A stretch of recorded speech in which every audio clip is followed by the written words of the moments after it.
Doctor Neetu Singh Vidyant Hindu PG college में department of anthropology में प्राध्यापक हूँ और आज हम लोग BNAC 133 कोर्स के अंतर्गत fundamentals of social and cultural anthropology paper में यूनिट 6 की बात करेंगे। हमारी यूनिट 6 है संस्था 1 नातेदारी परिवार और विवाह अर्थात किनशिप फैमिली एंड मैरिज। तो इस यूनिट में हम लोग नातेदारी परिवार और विवाह की बात करेंगे।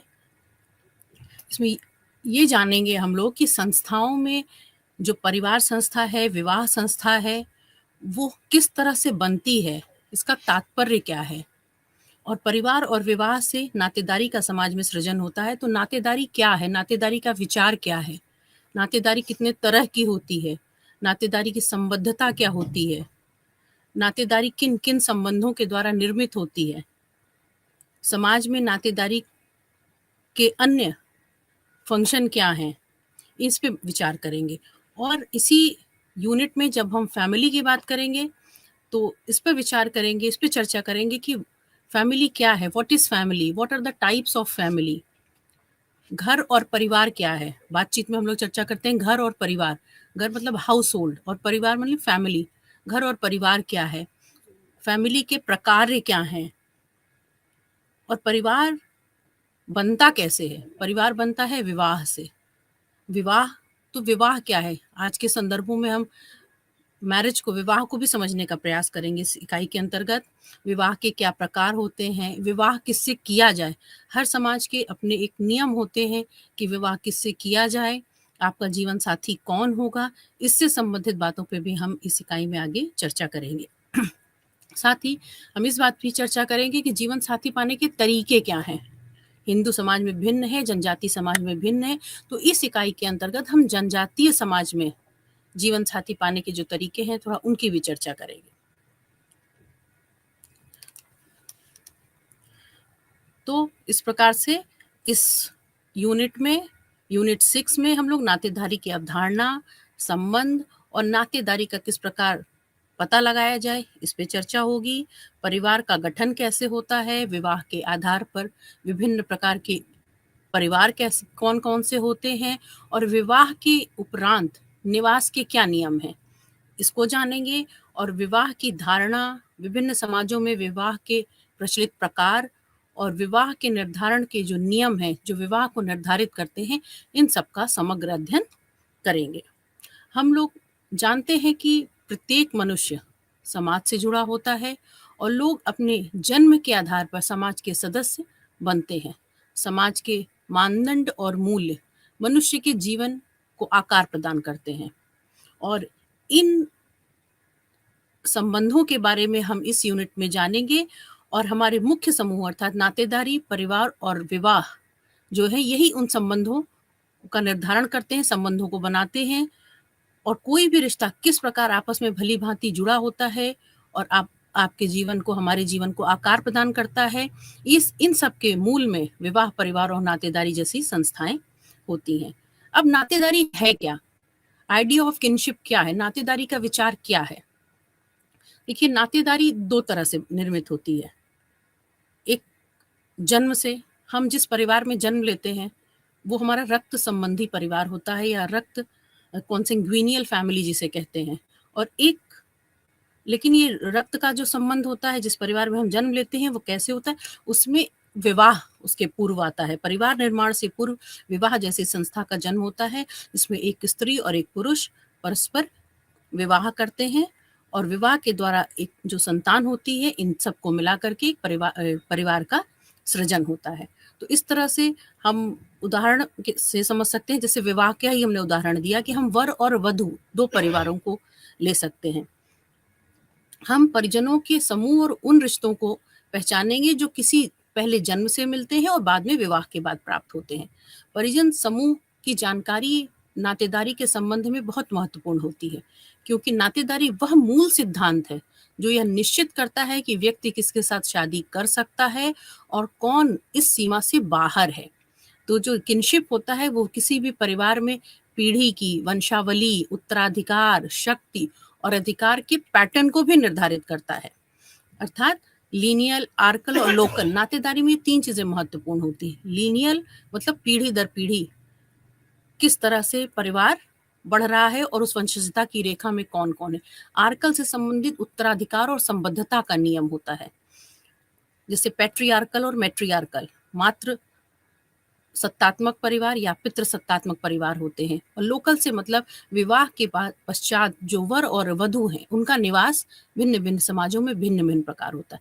तो जब हम आइडिया ऑफ किनशिप या नातेदारी के ऊपर विचार करते हैं तो हमें लीनियल, आर्कल और लोकल इन 3 शब्दों पर विशेष फोकस करना पड़ेगा, ध्यान देना पड़ेगा। नातेदारी के क्षेत्र में प्रयुक्त होने वाली कुछ मूलभूत अवधारणाएं और शब्दावली नातेदारी के विचार को समझने के लिए बहुत महत्वपूर्ण है कि पावर क्या है, अथॉरिटी क्या है किसी भी परिवार में या किसी भी वैवाहिक संस्था को निर्मित करने में। जब हम विवाह का उदाहरण लेते हैं तो हम देखते हैं कि विवाह 2 परिवारों के मध्य संबंध स्थापित होता है, विवाह के द्वारा संबंध स्थापित होता है, जिसमें एक परिवार वर का होता है, एक वधु का परिवार होता है। और शादी में सम्मिलित होने वाले सभी लोग सामान्यतः या तो जन्म से या मतलब अर्थात रक्त संबंध से या विवाह से दोनों परिवारों में से किसी एक परिवार से जुड़े होते हैं। इन संबंधों को नातेदारी संबंधों के नाम से जाना जाता है। कौन कौन से 2 संबंध हुए?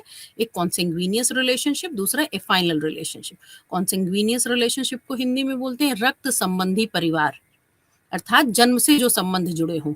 और दूसरा एफाइनल रिलेशनशिप मतलब जो विवाह से जुड़े हुए होते हैं। तो इस प्रकार एक जन्म से संबंधित होता है, दूसरा विवाह से होता है। तो ये नातेदारी का विचार होता है। और नातेदारी की संरचना या रचना 2 संबंधों से होती है, जन्म रक्त संबंध या जन्म के संबंध से, दूसरा वैवाहिक संबंध से। और नातेदारी पर विचार करते समय हमें पीढ़ी, वंशावली और निवास इन 3 चीजों को जरूर ध्यान में रखना चाहिए। अब नातेदारी भी एक होती है रक्त संबंधी नातेदारी जिसे रियल किनशिप कहते हैं, दूसरी होती है कल्पित नातेदारी जिसे फिक्टिव रिलेशनशिप कहते हैं।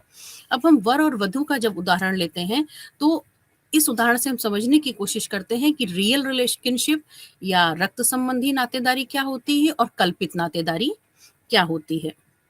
तो जो मानव वैज्ञानिक होते हैं इन संबंधों को संवाहक संबंध कहते हैं, अर्थात कॉन्सेंग्विनियस रिलेशनशिप कहते हैं, जो रक्त संबंधी या सगोत्रता का संबंध होता है।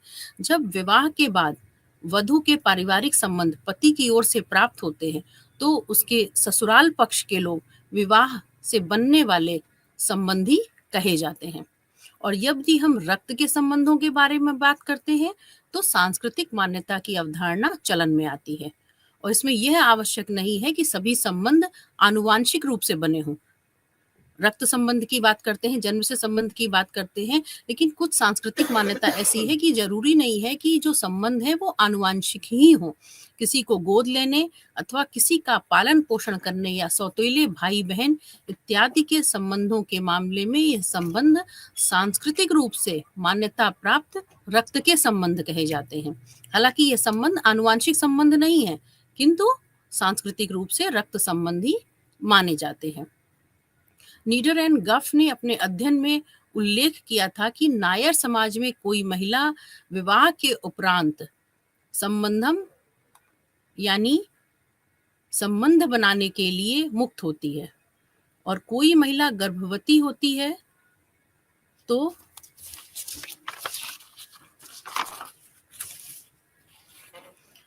उसका पति या कोई प्रेमी और प्रेमी दाई को रकम देकर पितृत्व का दावा करता है। कहने का अभिप्राय ये है कि एक बायोलॉजिकल फादर होता है, जो बायोलॉजिकल फादर होता है उसके इतर भी नायर समाज में कुछ पालन पोषण की वस्तुएं दे करके और नाई को कुछ धन दे करके यह दावा कर सकता है कि मैं उस होने वाले बच्चे का पिता हूं और पितृत्व का दावा कर सकता है और सामाजिक पिता के रूप में पहचाना जा सकता है।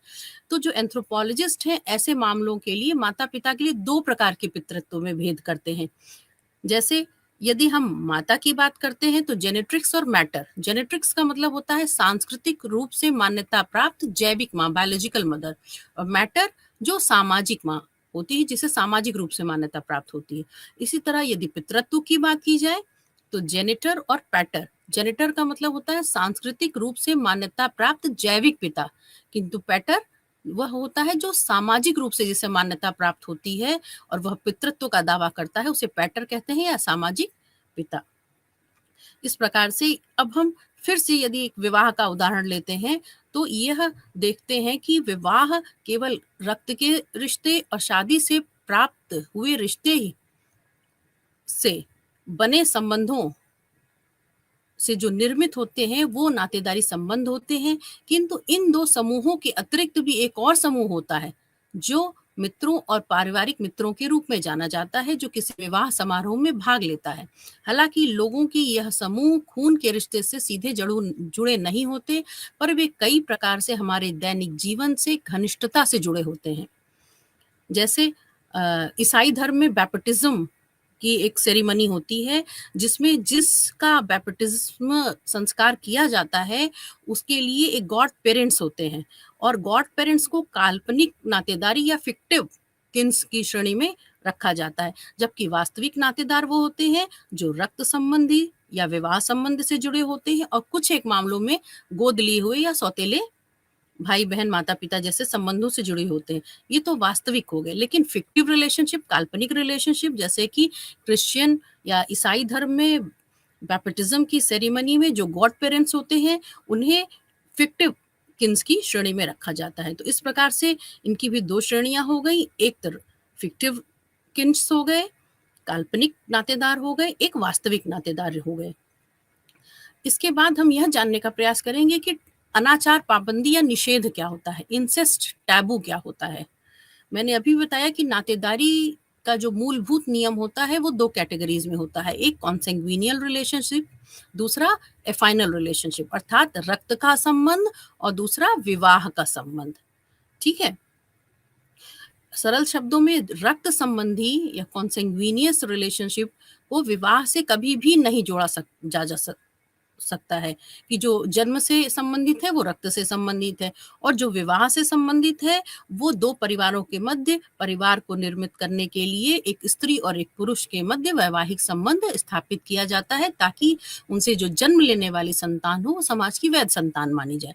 अभिप्राय ये है कि जो रक्त संबंधी है और जो वैवाहिक संबंधी है, दोनों संबंधी दो भिन्न भिन्न श्रेणियों में रखे जाते हैं। लेकिन कुछ ऐसे समाज भी हैं जहां विवाह की दृष्टि से माता के साथ पुत्र और पिता के साथ पुत्री एवं भाई के साथ बहन के रिश्ते यद्यपि सामान्य रूप से वर्जित माने जाते हैं, लेकिन कुछ ऐसे समाज हैं जहां जो रक्त के संबंधी हैं उन्हीं के मध्य वैवाहिक संबंध भी हो जाता है, और ऐसे संबंधों को इंसेस्ट टैबू या अनाचार पाबंदी या निषेध कहते हैं।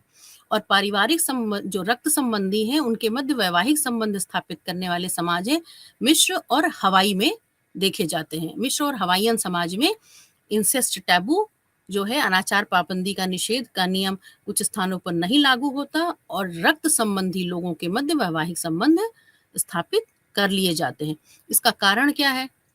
इसका कारण ये है कि मिश्र में और हवाईयन समाज में शाही परिवारों द्वारा अनाचार निषेध या इंसेस्ट के टैबू के नियम का पालन रक्त की शुद्धता के लिए नहीं किया जाता कि यदि परस्पर आपस में वैवाहिक संबंध स्थापित कर लिया जाएगा तो रक्त की शुद्धता कायम रह सकती है, जबकि माता पिता और उनके बच्चों तथा भाई बहनों के मूलभूत संबंधों के अतिरिक्त अनाचार वर्जन के नियमों में व्यापक भिन्नता है।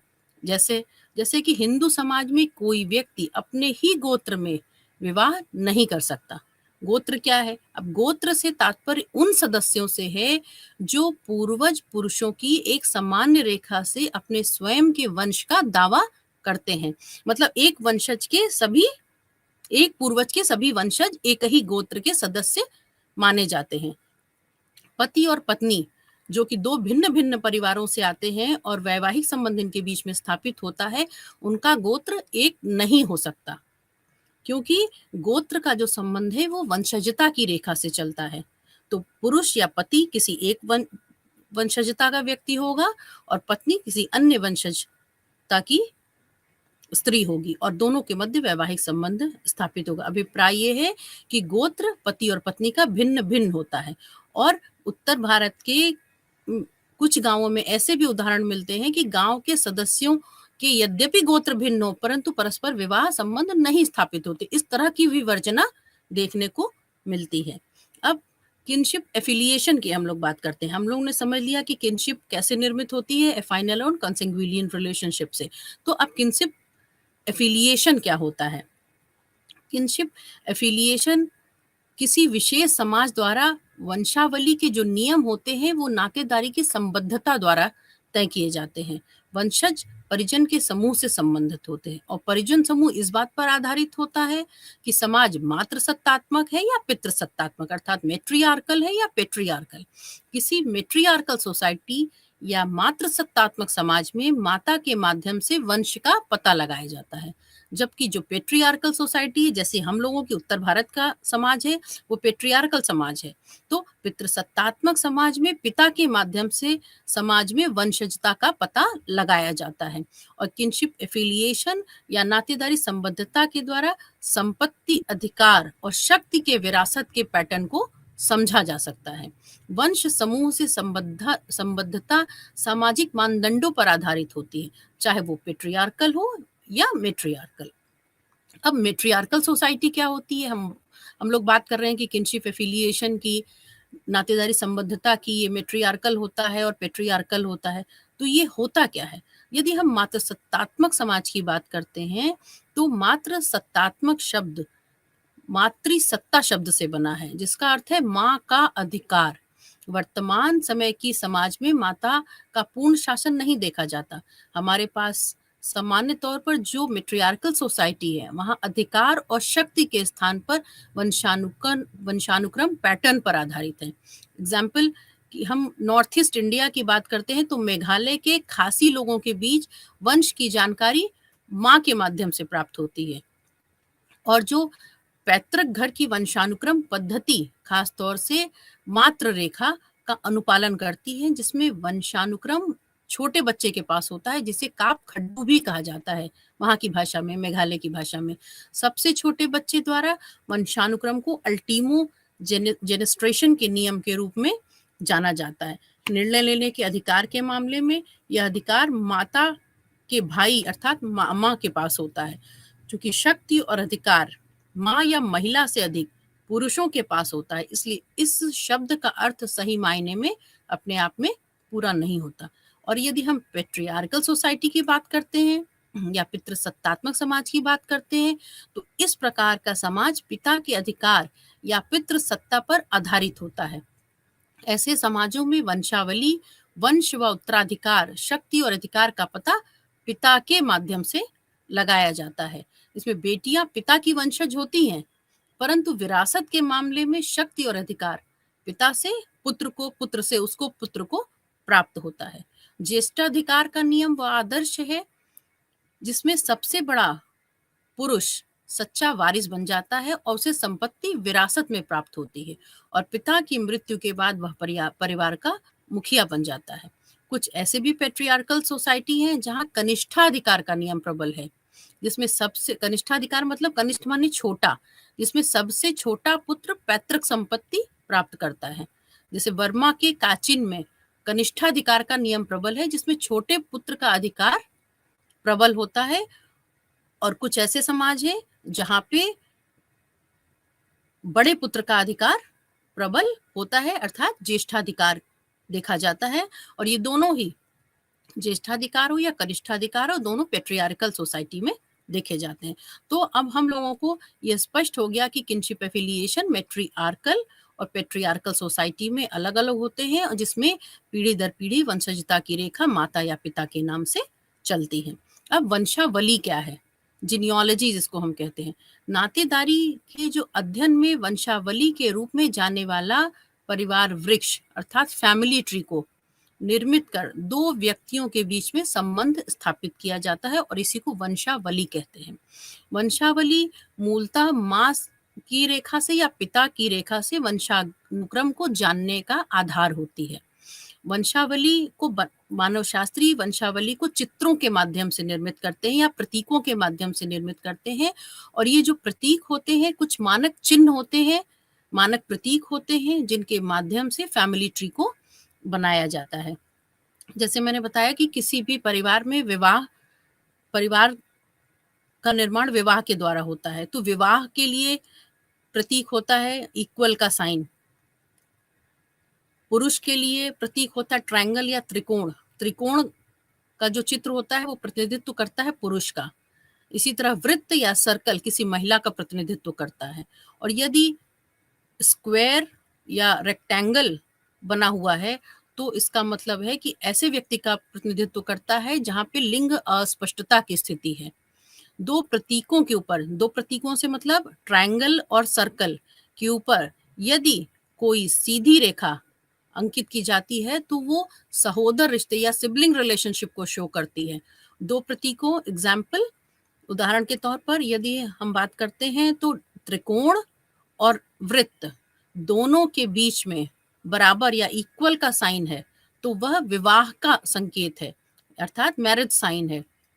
क्षैतिज रेखा शादी के संकेत से, कोई क्षैतिज रेखा मतलब इक्वल, एक तरफ ट्रायंगल है, दूसरी तरफ सर्कल है, ट्रायंगल और सर्कल के बीच में इक्वल का साइन है और इक्वल के साइन से क्षैतिज रेखा, सीधी रेखा नीचे की ओर जाती है तो यह माता पिता और उसके बच्चे के संबंध को इंगित करती है।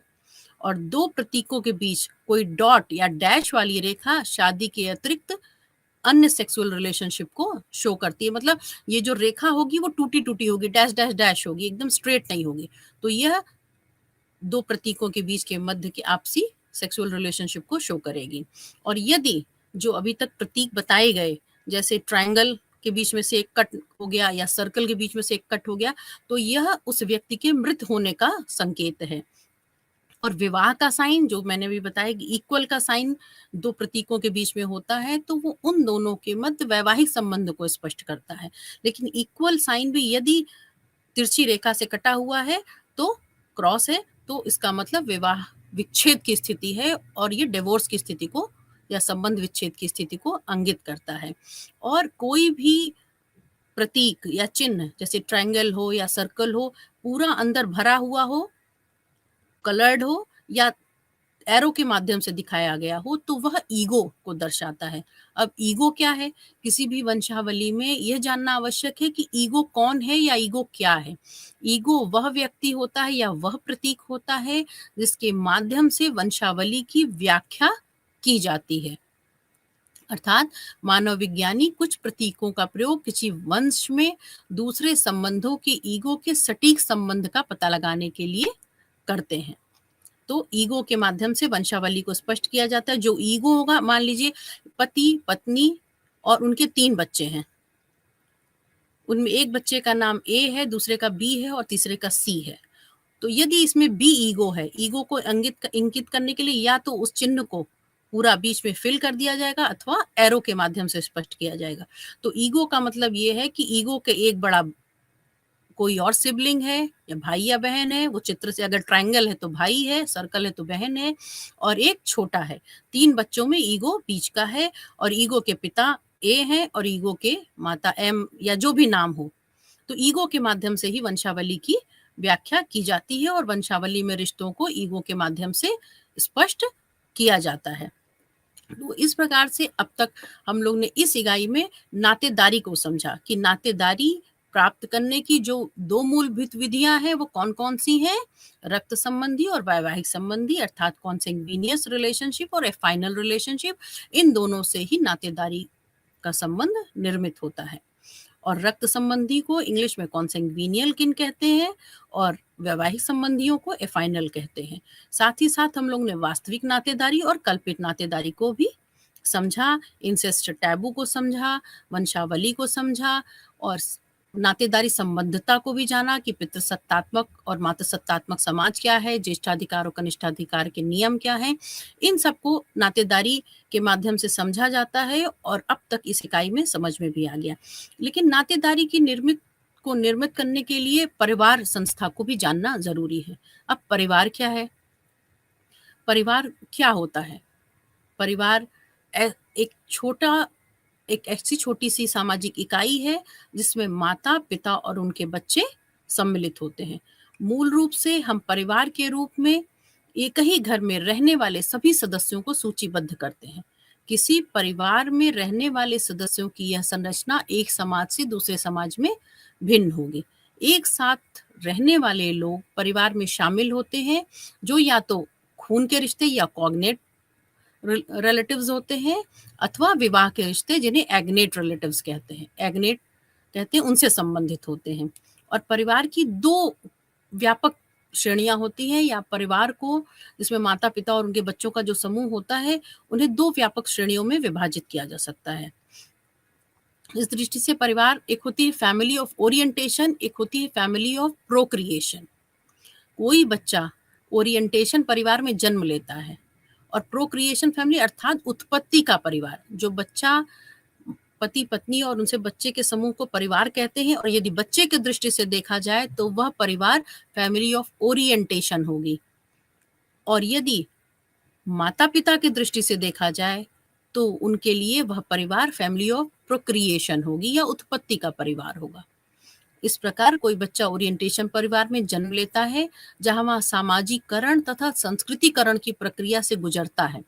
विवाह के उपरांत पति और पत्नी से परिवार बनता है जिसे मैंने भी बताया कि माता पिता की दृष्टि से देखा जाए तो उत्पत्ति का परिवार या प्रोक्रिएशन परिवार के नाम से जाना जाता है, जहां वे बच्चों को जन्म देते हैं अथवा गोद ले सकते हैं, दोनों ही बातें हैं।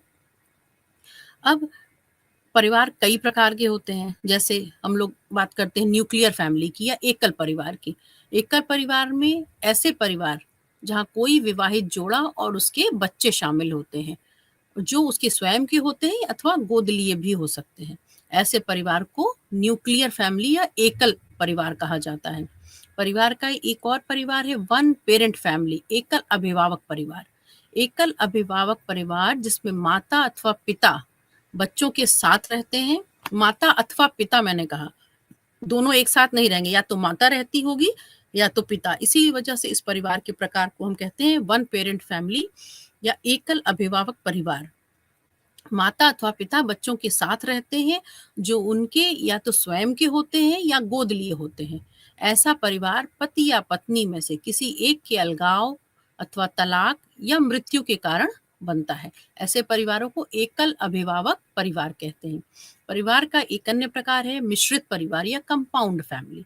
ऐसे परिवार में मुख्य रूप से कोई व्यक्ति, खास तौर से पति और उसकी पत्नी या कभी-कभी कोई अन्य स्त्री और उसके बच्चे शामिल होते हैं।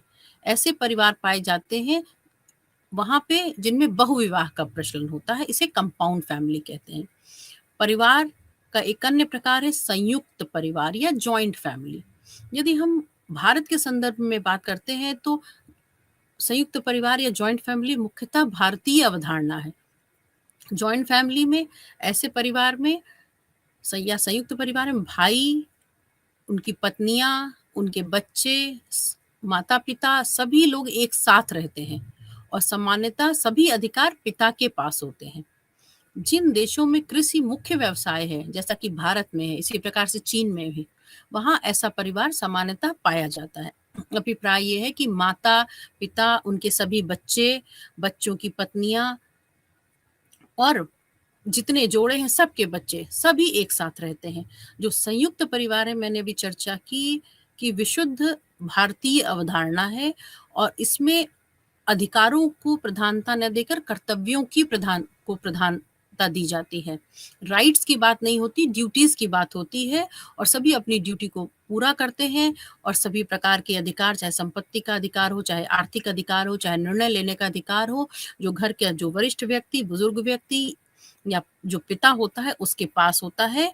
और ऐसे परिवार सामान्यतः ऐसे जगह पाए जाते हैं जो कि कृषि प्रधान समाज होते हैं, जहाँ आर्थिक जो जीविका होती है, आर्थिक गतिविधि जो होती है वो मुख्यतः कृषि पर आधारित होती है। इसी प्रकार एक और परिवार है एक्सटेंडेड फैमिली या विस्तृत परिवार। आज के जो बदलते हुए समाज में इस शब्द में बहुत अधिक स्पष्टता आ गई है। एक और इसका तात्पर्य है कि निकट संबंधी एकल परिवारों का कोई समूह जो एक साथ रहते हों, जबकि शहरी और औद्योगिक समाजों में इसका तात्पर्य ऐसे समूह से है जो एक साथ तो नहीं रहते परंतु वे एक संपर्क में जरूर रहते हैं। इनको एक्सटेंडेड फैमिली कहते हैं। जॉइंट फैमिली में हम राइट्स की बात नहीं करते, ड्यूटीज़ की बात करते हैं और कृषि प्रधान समाजों में रहते हैं। जो समाज होते हैं वहाँ पे जॉइंट फैमिली ज़्यादा पाई जाती है। लेकिन यदि हम विस्तृत परिवार और एक्सटेंडेड फैमिली की बात करते हैं, तो यहाँ पे राइट्स की प्रधानता होती है, ना कि ड्यूटीज़ की प्रधानता होती है।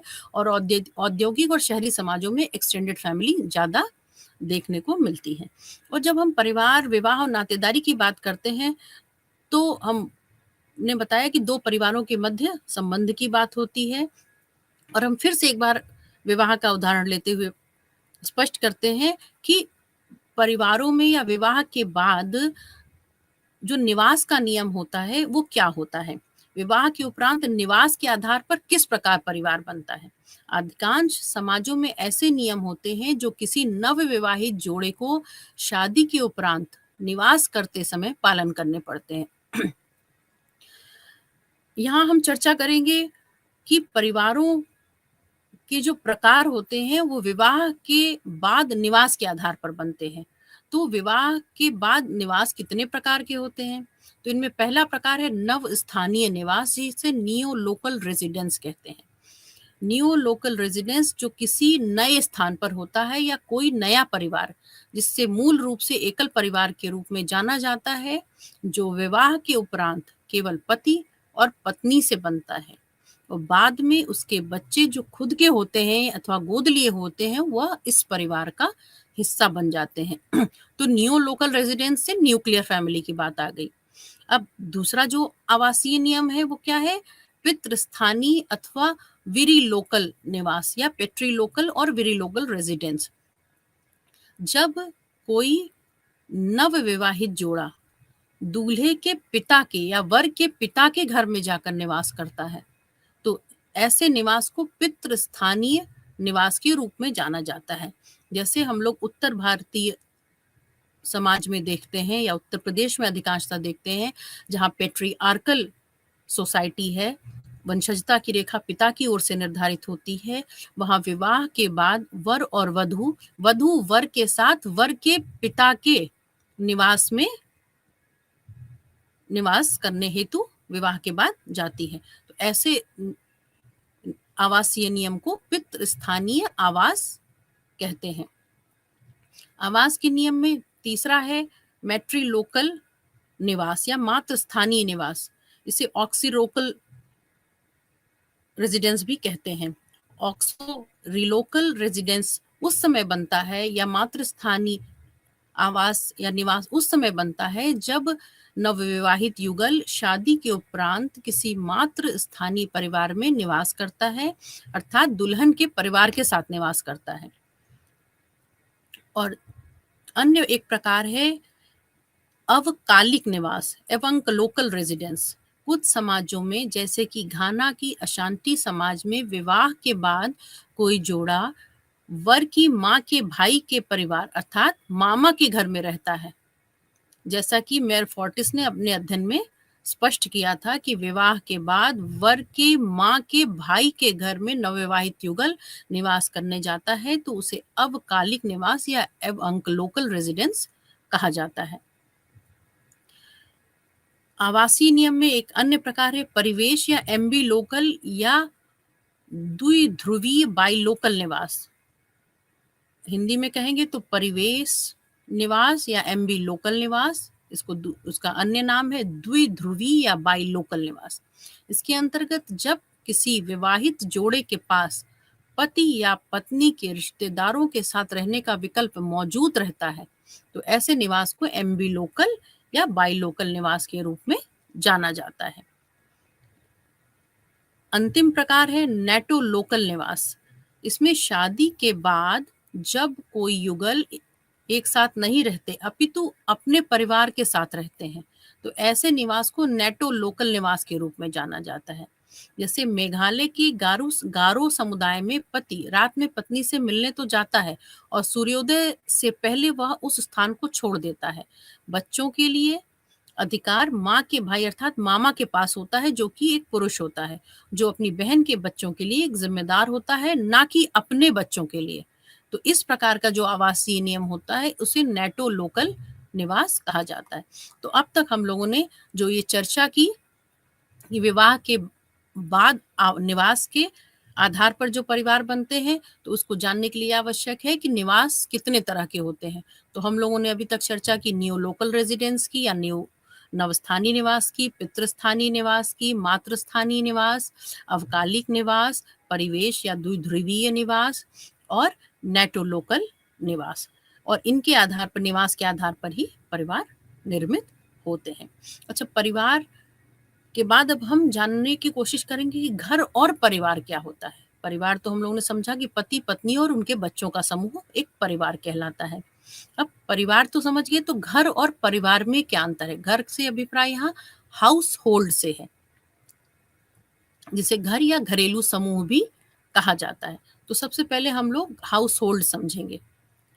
हाउस होल्ड या घर मूल आवासीय इकाई के रूप में परिभाषित किया जा सकता है। बेसिक रेजिडेंशियल यूनिट के रूप में इसको डिफाइन किया जा सकता है, जहां आर्थिक उत्पादन, खपत, उत्तराधिकार, बच्चों का पालन पोषण और आश्रय की व्यवस्था तथा अन्य चीजों का कार्यान्वयन किया जाता है।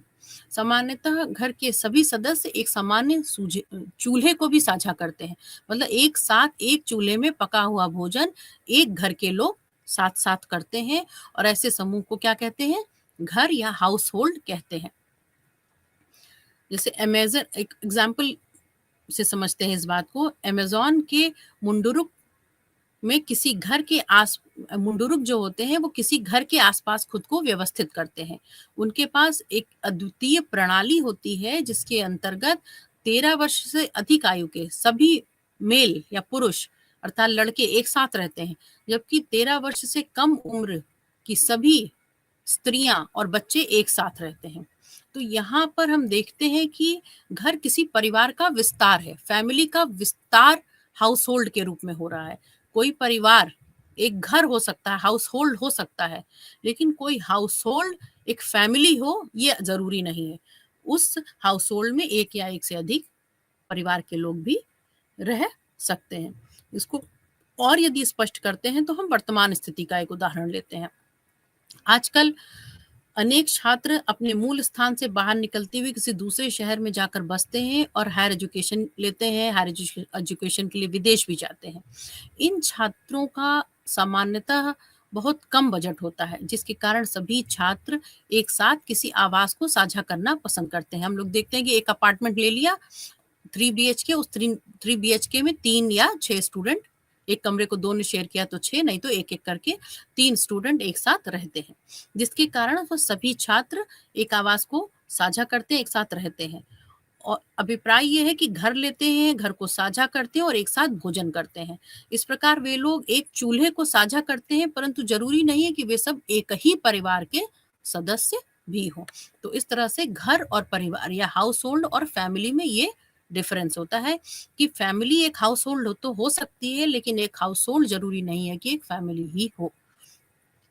परिवार की इन सब चीजों को समझने के बाद यह समझना भी आवश्यक है कि परिवार के प्रकार क्या है, फंक्शंस ऑफ फैमिली क्या है। हम लोग जानते हैं कि सामाजिक समूह के रूप में परिवार की जो अवधारणा है वह यूनिवर्सल है, स्वाभाविक है। हर कहीं भी आप जाइए, विश्व के किसी भी कोने में आपको परिवार देखने को मिलता है, क्योंकि family is a universal phenomena और इसका अस्तित्व तो सभी संस्कृतियों में देखा जाता है। अतः समाज में एक स्थान यानी दर्जा रखने वाले परिवार की कुछ जिम्मेदारियां और कार्य भी होते हैं। परिवार के मूलभूत कार्य क्या होते हैं, इस पे अब हम चर्चा करेंगे। तो परिवार का पहला मूलभूत कार्य ये होता है जैविक आवश्यकताओं की पूर्ति, सेटिस्फैक्शन ऑफ बायोलॉजिकल नीड। एक संस्था के रूप में परिवार जैविक आवश्यकताओं को नियमित करता है, जो कि सभी मनुष्य की प्राथमिक आवश्यकता होती है। परिवार यौनाचार के मानदंडों को भी परिभाषित करता है कि आप किसके साथ रिलेशनशिप किस प्रकार का एस्टैब्लिश करेंगे और किसके साथ आप मर्यादित व्यवहार करेंगे और किसके उस मर्यादा की क्या सीमा होगी। ये सब परिवार के भीतर जो सेटिस्फैक्शन ऑफ बायोलॉजिकल नीड्स है, इसके एक नियम होते हैं और उन मानदंडों को परिभाषित करता है। परिवार उसे प्रसारित भी करने में सहायता करता है कि आप किसके साथ किस प्रकार के संबंध स्थापित करेंगे और किसके साथ किस प्रकार के संबंधों को स्थापित करने की वर्जना होती है। ठीक है, ये सब मानदंड स्थापित करता है और साथ ही बायोलॉजिकल नीड्स को पूरा करना परिवार का एक महत्वपूर्ण प्रकार है। दूसरा है प्रजनन या रिप्रोडक्शन। कोई बच्चा किसी परिवार में ही जन्म लेता है और परिवार की व्यवस्था के अनुसार कुछ सामाजिक स्थिति, मान्यताओं, भाषा, माता-पिता और परिजनों की प्रणाली का हकदार बनता है। तो दूसरा प्रकार क्या है? प्रजनन। पहला है जैविक आवश्यकताओं की पूर्ति, एक और प्रकार है प्रजनन या रिप्रोडक्शन, एक फिर शिक्षात्मक या एजुकेशनल फंक्शन भी फैमिली का होता है जो कि बहुत महत्वपूर्ण होता है, जैसे कि परिवार बच्चे का पालन पोषण करता है और संस्कृतिकरण तथा सामाजिकरण की प्रक्रिया के माध्यम से बच्चे के गुणों में वृद्धि करता है ताकि बच्चा वयस्क होने पर उन सभी बातों का सामना कर सके। लेकिन वर्तमान समय में हम परिवार के मामले में बहुत सारे बदलाव देखते हैं, जैसे लिव इन रिलेशनशिप एक ऐसी अवधारणा है जहां पार्टनर या जोड़े बिना विवाह के एक दूसरे के साथ रहते हैं। इस प्रकार के रिश्तों को कानून द्वारा वैध तो माना जाता है, परंतु यदि इन रिश्तों से किसी बच्चे का जन्म होता है तो उसे कानून द्वारा वैध माना जाता है, किंतु समाज भी उसे वैध मानता है कि नहीं, इन सब के ऊपर बहस चल रही है कि इसकी वैधता का जो निर्धारण है कानून की दृष्टि में क्या है और समाज की दृष्टि में क्या है, और साथ ही साथ सांस्कृतिक रूप से इस तरह के संबंधों से जन्म लेने वाले बच्चे की स्थिति क्या होती है। तो भारत में फैमिली कोड में लिव इन रिलेशनशिप और घरेलू हिंसा के मामले निपटाए जाते हैं। यद्यपि कानूनी तौर पर लिव इन रिलेशनशिप को मान्यता दी गई है, किंतु सांस्कृतिक तौर पे अभी हमारा भारतीय समाज इनको बहुत सहजता से स्वीकार नहीं कर पाता।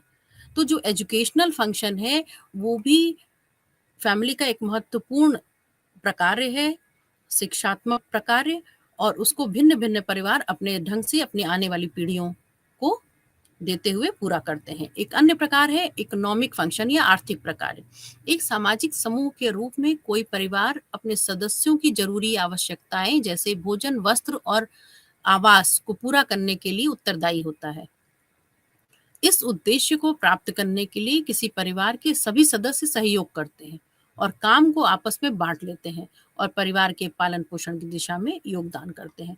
तो इस प्रकार से ये फैमिली का या परिवार का महत्वपूर्ण प्रकार है जो प्रत्येक परिवार विश्व के किसी भी कोने में हो किसी न किसी प्रकार से पूरा करता है।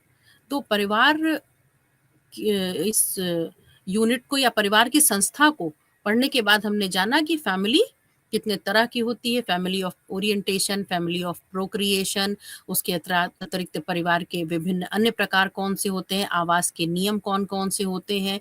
इन सब को जानने के बाद हम विवाह संस्था की चर्चा करेंगे कि विवाह है क्या, विवाह किसको कहते हैं। अब तक की जो क्लास हुई उसमें हम लोगों ने चर्चा किया कि विवाह एक पुरुष और एक स्त्री के मध्य स्थापित होने वाला एक ऐसा संबंध है जिनसे जन्म लेने वाली संतान समाज की वैध संतान मानी जाती है। ये तो स्पष्ट है कि marriage is a union between a man and a women such that children born to the woman are recognized as a legitimate offspring of both parents।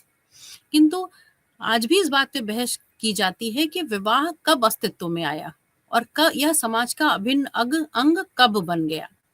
प्रारंभिक सामाजिक चिंतकों ने यह अनुमान लगाया कि मानव अस्तित्व के प्रारंभिक चरणों में वह संकीर्णता की स्थिति में रहता था जहां किसी व्यक्ति का विवाह नहीं होता था, कोई नीति नियम नहीं थे, सभी पुरुषों का सभी महिलाओं के साथ संबंध था और इस प्रकार से जन्म लेने वाले बच्चे समाज की जिम्मेदारी होते थे। इसने समय के साथ सामूहिक विवाह और अंत में एकल विवाह की प्रथा को शुरू किया। एल.एच. मॉर्गन मानवशास्त्री हैं जिन्होंने परिवार और विवाह की उत्पत्ति के 5 चरण बताए थे कि किस तरह से एकल विवाह समय के साथ इवॉल्व हुआ और एकल विवाह की प्रथा शुरू हुई। इसमें हम समझेंगे कि विवाह है क्या, विवाह का तात्पर्य है क्या। हमने चर्चा की कि स्त्री और पुरुष के मध्य स्थापित होने वाला ऐसा संबंध जिसमें जन्म लेने वाली संतान समाज की वैध संतान मानी जाए, अर्थात मूल रूप से विवाह एक प्रकार की मंजूरी है जिसे समाज द्वारा किसी स्त्री और पुरुष के लिए संबंध स्थापन हेतु स्वीकार किया जाता है। हालांकि उन्हें बच्चों को जन्म लेने या गोद लेने के लिए सामाजिक पवित्रता इसमें प्रदान की जाती है। अब विवाह हम लोगों ने समझा कि स्त्री और पुरुष और बच्चे ऐसा संबंध है कि जिससे जन्म लेने वाली संतान समाज की वैध संतान मानी जाती है, अर्थात विवाह में संतान की वैधता एक बहुत महत्वपूर्ण बिंदु है। और ये और स्त्री और पुरुष के मध्य वैवाहिक संबंध स्थापित होता है, लेकिन स्त्री और पुरुष के मध्य वैवाहिक संबंध तो स्थापित होता है, लेकिन ये कितने तरह का होता है? एक स्त्री और एक पुरुष के मध्य वैवाहिक संबंध होगा, या एक स्त्री और एक से अधिक पुरुष के बीच में होगा, या एक पुरुष या एक से अधिक स्त्री के बीच में होगा? इसको समझने का प्रयास करते हैं। तो विवाह को मोटे तौर पे 2 श्रेणियों में बाँटते हैं। पहली श्रेणी है एकल विवाह की और दूसरी है बहुविवाह की। एकल विवाह वह विवाह है जिसमें केवल एक साथी अथवा एक व्यक्ति से विवाह करने का अनुमोदन होता है। एकल विवाह को क्रमिक एकल विवाह और गैर क्रमिक एकल विवाह में विभाजित किया जाता है, अर्थात सीरियल मोनोगैमी और नॉन सीरियल मोनोगैमी में डिवाइड किया जाता है।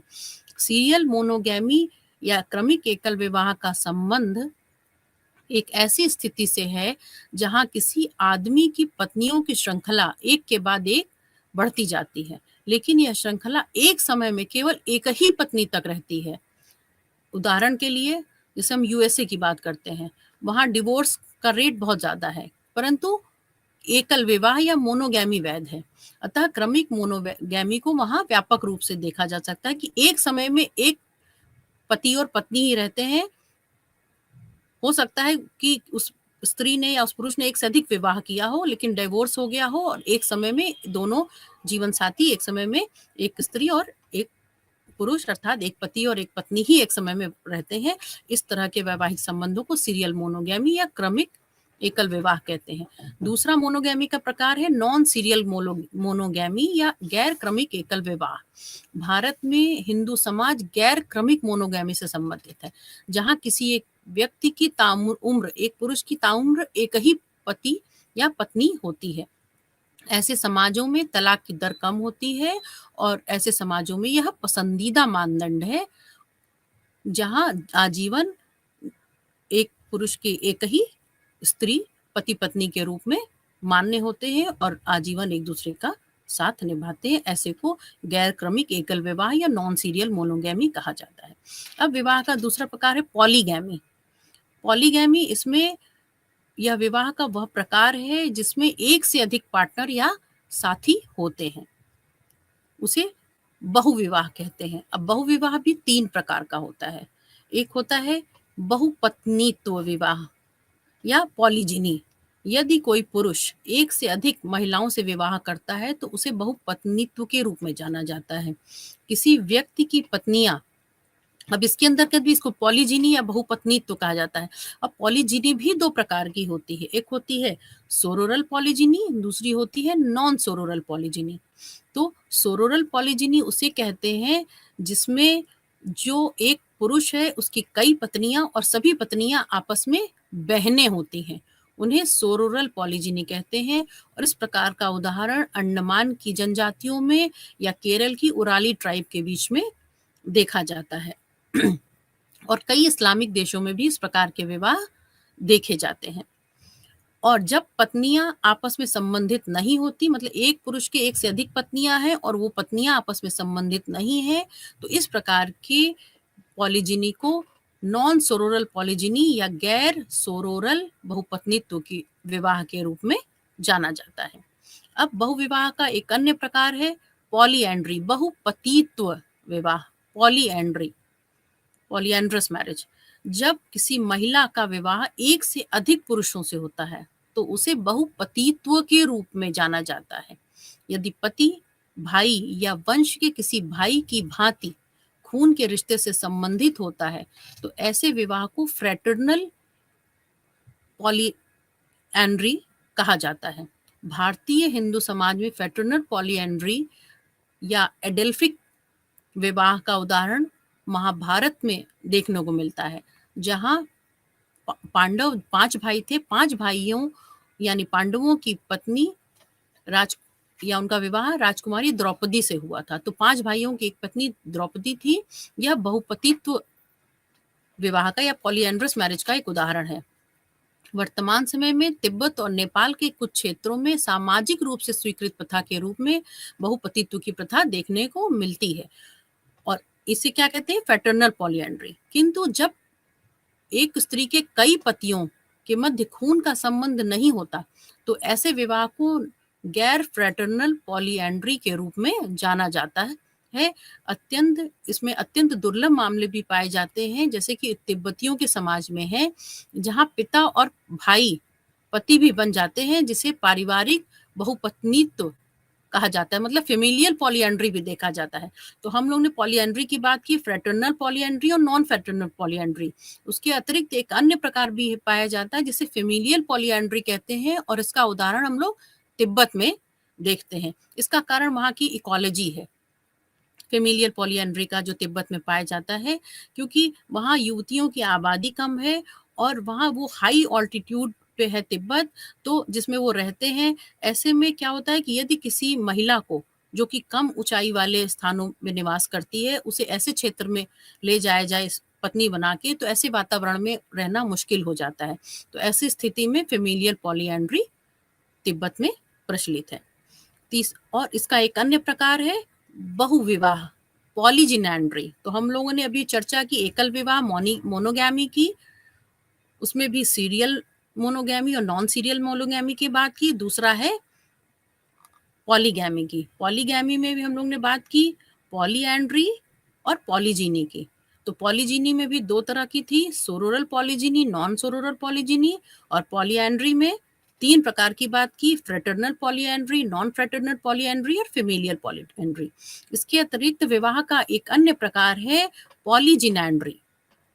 पॉलीजिनैंड्री के अंतर्गत इसको आसान शब्दों में कहा जा सकता है कि किसी पुरुष का एक ही समय में कई पत्नियां होती हैं और किसी महिला के एक ही समय में कई पति होते हैं, जिसे बहुविवाह के रूप में जाना जाता है। इस प्रकार का विवाह पहले भारत के नीलगिरी पर्वत श्रृंखला के टोडा समुदायों और जौनसार बावर के खासा लोगों में प्रचलित था। अब आज के समय में हम लोग चर्चा करते हैं समलैंगिक विवाह या समलैंगिकता वाले लोगों को विवाह करने की अनुमति है कि नहीं है। इस पे भी चर्चा चल रही है और अभी उच्चतम न्यायालय ने इस संबंध में निर्णय दिया है और संसद को इसके संबंध में कानून बनाने का अधिकार दिया है।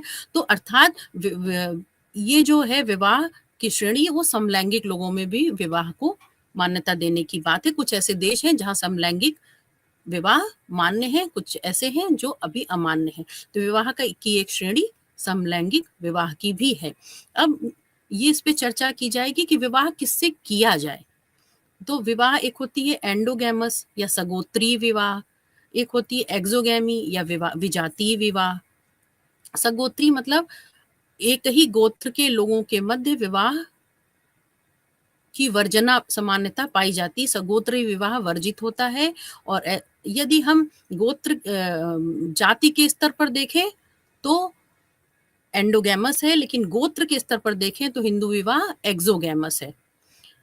और इसी के अंतर्गत हम अनुलोम और प्रतिलोम विवाह की भी बात करते हैं। हाइपरगैमी में मैरिंग अप और हाइपोगैमी का मतलब होता है मैरिंग डाउन।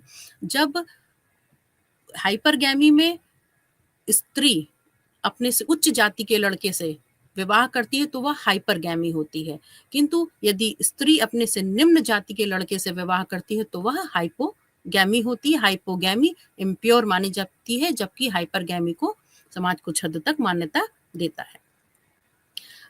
इसी प्रकार से है कि अब विवाह किसके मध्य स्थापित किया जाए, इसके भी नियम है कि प्रेफरेंशियल मैरिज होती है, अर्थात कि मैरिज किससे की जाए, विवाह किससे किया जाए। तो कुछ समाजों में यह पूर्व में निर्धारित होता है कि विवाह किससे किया जाए। इसको अधिमान्य विवाह कहते हैं। क्रॉस कजिन विवाह या अधिमान्य विवाह उन समाजों में मानदंड है जहां बहिर्गमन का नियम पालन किया जाता है, अर्थात किसी व्यक्ति के वंश के बारे में उसकी माँ या पिता के पक्ष के माध्यम से पता लगाया जाता है। यदि पिता के माध्यम से वंश का पता लगाया जाता है, तब उसकी बुआ यानी पिता के बहन की बेटी के साथ विवाह पसंदीदा प्राथमिकता होती है। और जब वंश का माँ के माध्यम से पता लगाया जाता है, तो विवाह के लिए पसंदीदा आदर्श माँ के भाई की बेटी होती है। जब कोई व्यक्ति अपने माँ के भाई की बेटी से विवाह करता है तो उसे मैट्रिलेटरल क्रॉस कजिन विवाह कहा जाता है, और यदि वह अपने पिता की बहन की बेटी से विवाह करता है तो उसे पैट्रिलेटरल क्रॉस कजिन विवाह कहा जाता है। उन समाजों में जहां अधिकार माता के भाई के पास होता है, वहां मैट्रिलेटरल क्रॉस कजिन विवाह पसंदीदा मानदंड या प्रेफरेंशियल मैरिज मानी जाती है। इनके अतिरिक्त अधिमान्य विवाह या प्रेफरेंशियल मैरिज के लिए देवर विवाह लेविरेट और साली विवाह या सोरोरेट भी कभी कभी विधवाओं और विधुरों के लिए निर्धारित मानदंड कुछ समुदायों में निर्धारित किए जाते हैं। अब वेज ऑफ एक्वायरिंग मेट्स की भी चर्चा विवाह के संदर्भ में करना आवश्यक है कि जीवन साथी पाने के क्या तरीके हैं। तो जीवन साथी पाने के तरीके अलग अलग समाजों में अलग अलग होते हैं, जैसे आदान प्रदान के द्वारा विवाह, कब्जा करके या औपचारिक ढंग से बलपूर्वक विवाह जैसे बिहार के खरिया और बिरहोर में होता है। घुसपैठ करके विवाह एक प्रकार का विवाह होता है जिसमें कोई लड़की किसी लड़के के घर में जबरदस्ती चली जाती है और उससे अपने जीवन साथी के रूप में स्वीकार करने के लिए मजबूर करती है। इस प्रकार के विवाह बिरहोर और हो जाति के तथा मध्य प्रदेश के कमार जाति में देखा जाता है। इसी प्रकार विवाह का एक प्रकार है परीक्षण के द्वारा विवाह। यह एक ऐसी प्रक्रिया है जिसमें दूल्हे को अपनी दुल्हन का दावा करते हुए अपनी वीरता और शौर्य को सिद्ध करना पड़ता है। और हाल के समय तक इस प्रकार के विवाह भारत के कई समाजों में पाए जाते थे, जैसे राजस्थान की भील जनजाति, नागालैंड के नागा लोगों में परीक्षण द्वारा विवाह का उल्लेख किया गया है। 2 महाकाव्य महाभारत और रामायण में भी इस प्रकार का उल्लेख किया जाता है। वर्तमान में छोटा नागपुर में इस प्रकार के विवाह को राजी खुशी विवाह कहते हैं। इसी प्रकार विवाह का एक प्रकार है पलायन के द्वारा विवाह, कि कुछ समाजों में एक प्रथागत विवाह है जबकि यह दूसरों में नहीं देखने को मिलता। कुछ समाजों में विवाह के लिए अनुष्ठानों की लागत होती है ज्यादा और कई परिवारों के लिए इस लागत को वहन करना कठिन होता है। ऐसे समाजों में पलायन द्वारा विवाह एक प्रथा के रूप में उभर कर सामने आती है। असम की कार्बी अंगलोंग जिले के कार्बी लोगों में इस प्रकार के विवाह काफी प्रचलन में है। तो वर्तमान युग में जीवन साथी को प्राप्त करने के तरीकों का सख्ती से पालन नहीं किया जाता। आज के महानगरीय शहरों में शिक्षा, वैश्वीकरण, आधुनिकीकरण के कारण भिन्न प्रकार के वैवाहिक संबंध देखने को मिलते हैं, जहां लड़का और लड़की या स्त्री या पुरुष खुद ही यह तय करते हैं कि वह किससे विवाह करेंगे और किससे नहीं। फिर भी आज भी भारत के बहुत सारे भागों में जाति की कठोरता अभी भी बनी हुई है, जिसे ऑनर किलिंग के रूप में भी देखा जाता है, जो हाल के दिनों में एक प्रमुख सामाजिक चिंता का विषय बनकर उभरा है। साथ ही लिव इन रिलेशनशिप की प्रणाली, जहां कोई लड़का और लड़की या समलैंगिक लोग बिना शादी के भी एक दूसरे के साथ रहने वाले जोड़े के रूप में वर्तमान समाज के रूप में बड़े पैमाने पर आ रहे हैं। तो इस प्रकार से हम लोगों ने इस पूरी यूनिट में चर्चा की नातेदारी की, नातेदारी संबंधों की, नातेदारी प्रकारों की, नातेदारी संबद्धता की, साथ ही परिवार की, परिवार के प्रकार की, परिवार के फंक्शंस की और विवाह की, कि विवाह क्या है, उसकी सामाजिक मान्यता किस प्रकार से होती है और विवाह कितने प्रकार के होते हैं, जीवन साथी के चयन के क्या तरीके होते हैं। और बहुत संक्षेप में हम लोग ने इस बात की भी चर्चा की कि परिवार और विवाह की जो संस्था है, इसमें वर्तमान समय में वैश्वीकरण की वजह से, आधुनिकीकरण वजह से कौन से नए नए परिवर्तन आ रहे हैं।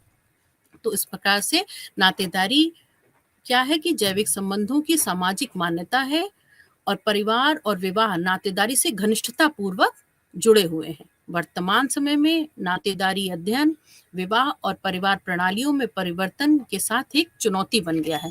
आज किसी विशेष समाज या संस्कृति के लिए विवाह पद्धति को इंगित करना बहुत कठिन है, क्योंकि आधुनिकीकरण और वैश्वीकरण की लहरों ने लगभग सभी समाजों को छू लिया है। इसी के साथ आप सभी का नमस्कार।